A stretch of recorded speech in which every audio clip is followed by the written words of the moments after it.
अयोध्या के राम मंदिर में कथित दान घोटाले प्रकरण में जांच तेज हो गई है। सूत्रों के हवाले से खबर है कि सीएम योगी ने मामले की जांच के लिए एक एसआईटी टीम का गठन कर दिया। सूत्रों के मुताबिक एसआईटी टीम में 3 सदस्य हैं, तो मामले की जांच के लिए आज अयोध्या टीम पहुंच सकती है। ये बेहद ही महत्वपूर्ण जानकारी आपके टेलीविजन स्क्रीन पर, जहां पर दरअसल समाजवादी पार्टी ने आरोप लगाया था कि जो चढ़ावा आ रहा है राम मंदिर में, उसमें घोटाला किया गया है। आज जो टीम एसआईटी की है वो शीर्ष स्तर पर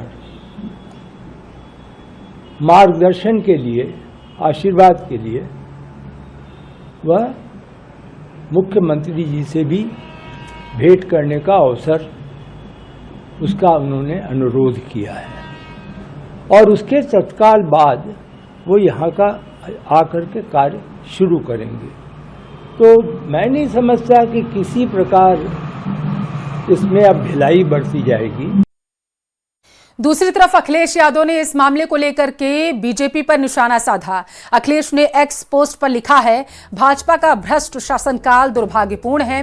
प्रदेश में बननी चाहिए आईआईटी पर फिल्म बननी चाहिए, ये संभवतः उन्होंने कहा है।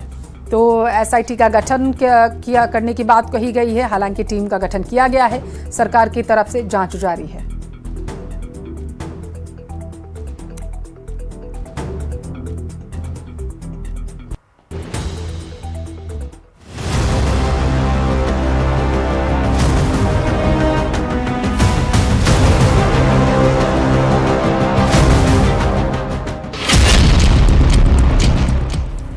राम मंदिर में दान घोटाले की साजिश के पीछे कौन?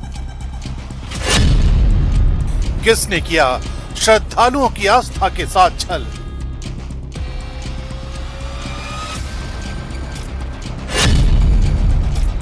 दान पात्र से गायब रकम का सच क्या है? आस्था आरोप और 2027 की चुनावी जंग।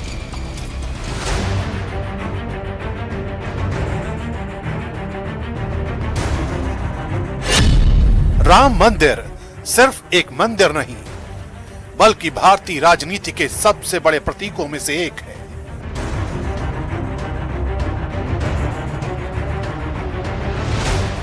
ऐसे में दान राशि में कथित गड़बड़ी के आरोपों ने अयोध्या से लेकर लखनऊ तक हलचल मचा दी है।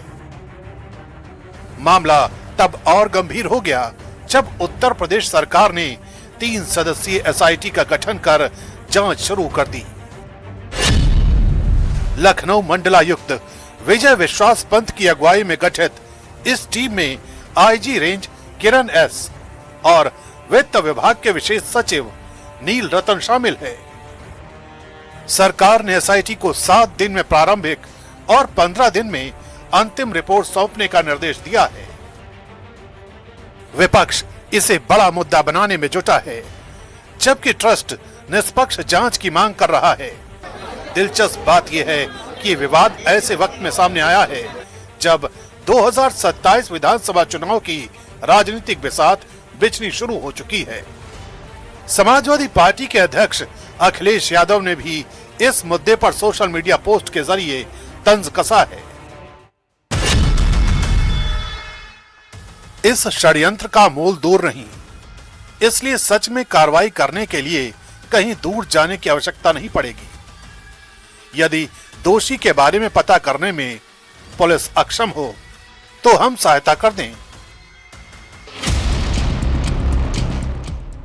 उधर श्री राम जन्मभूमि तीर्थ क्षेत्र ट्रस्ट ने साफ किया है कि दान राशि की गिनती बैंक कर्मचारी करते हैं, ट्रस्ट के सदस्य नहीं। ट्रस्ट का कहना है कि अगर किसी कर्मचारी ने गड़बड़ी की है तो उसकी व्यक्तिगत जिम्मेदारी तय होनी चाहिए। ट्रस्ट ने भी पूरे मामले की निष्पक्ष जांच की मांग की है ताकि किसी भी तरह का भ्रम न रहे। देखिए, ट्रस्ट के ऊपर तो आरोप गलत है अगर किसी ने लगाया है तो, और जो थोड़ी बहुत ये घटना घटी है, अब उसमें जो अंदर काउंटिंग करते थे वो कर्मचारी हैं, ट्रस्ट के भी कर्मचारी नहीं है। बैंक के लोग आते थे और अपना गिनती करते थे। अब उसमें किसी ने गड़बड़ी कर दिया होगा तो कर दिया होगा। अब उसको तो इतना ट्रस्ट तो अपनी देखरेख करता है। इस मामले में नया मोड़ तब आया जब हिरासत में लिए गए सेवादार लवकुश तिवारी के परिवार ने कई सवाल खड़े किए। परिवार का दावा है कि तलाशी के दौरान घर से नकदी ले जाई गई और उन पर लगाए जा रहे आरोप बेबुनियाद हैं। हालांकि जांच एजेंसियां अभी सभी तथ्यों की पड़ताल कर रही हैं। जो आए थे यहाँ पे पैसा लेने के लिए, क्या वो पुलिस के ड्रेस में थे या फिर ऐसे शादी वादी में थे?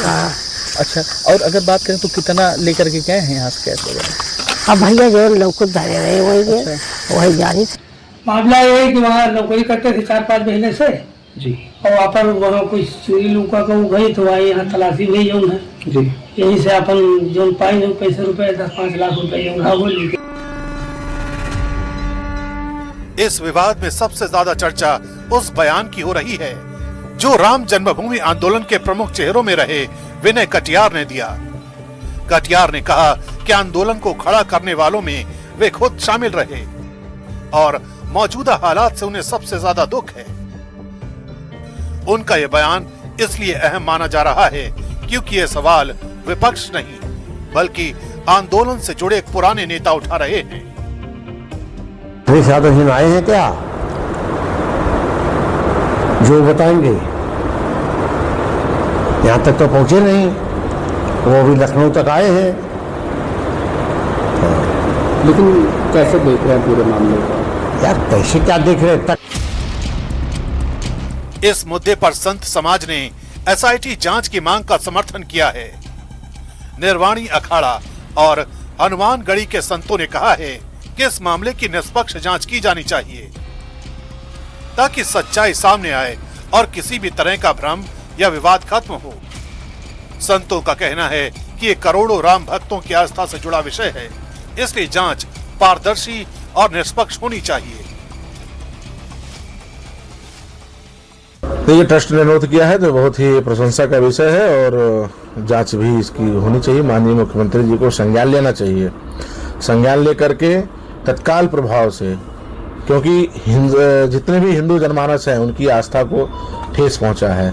ऐसी स्थिति में तत्काल प्रभाव से एसआईटी गठित करके जांच करा करके दूध का दूध पानी का पानी कर देना चाहिए। राम मंदिर केवल एक मंदिर ही नहीं है, देश की अस्मिता का सवाल रहा। लाखों लोग वहाँ बलिदान हुए हैं और किसी प्रकार से पक्ष विपक्ष या लोगों के द्वारा जो भी भ्रम की स्थिति उत्पन्न हुई है वो भ्रम की स्थिति का निवारण होना चाहिए। उच्च स्तरीय जांच होनी चाहिए, ये बहुत स्वागत योग्य है। अभी सुनने में आया था कि रिटायर्ड जज के द्वारा वहाँ कोई कमेटी गठन होने वाली थी। कुछ लोग वहाँ ईडी की जांच की मांग कर रहे थे, कुछ लोग सीबीआई की जांच की मांग कर रहे थे। अब एसआईटी की मांग ट्रस्ट के लोगों ने किया है, स्वागत योग्य है। दूध का दूध पानी का पानी होना चाहिए।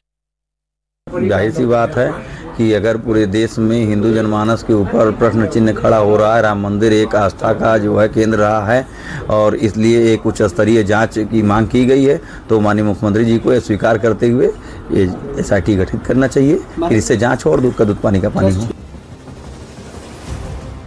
राम मंदिर आंदोलन ने उत्तर प्रदेश की राजनीति को दशकों तक प्रभावित किया। 2024 के लोकसभा चुनावों के बाद अब सभी दलों की निगाहें 2027 के विधानसभा चुनावों पर टिकी हैं। ऐसे में दान राशि विवाद का राजनीतिक असर केवल अयोध्या तक सीमित नहीं रहने वाला। बीजेपी के लिए चुनौती ये होगी कि जांच पूरी पारदर्शिता के साथ हो और मंदिर की प्रतिष्ठा पर कोई आंच न आए। दूसरी ओर समाजवादी पार्टी और दूसरे विपक्षी दल इस मुद्दे को जवाबदेही, पारदर्शिता और ट्रस्ट प्रबंधन के सवालों से जोड़ने की कोशिश कर रहे हैं। यानी अयोध्या से उठी यह बहस आने वाले दिनों में सिर्फ कानूनी जांच का विषय नहीं बल्कि 2027 की राजनीतिक लड़ाई में भी इसका असर दिखाई दे सकता है। अब सबकी नजरें एसआईटी की रिपोर्ट पर हैं, क्योंकि वही तय करेगी कि ये मामला सिर्फ कुछ व्यक्तियों की गलती था या फिर इससे कहीं बड़ा सवाल खड़ा होने वाला है।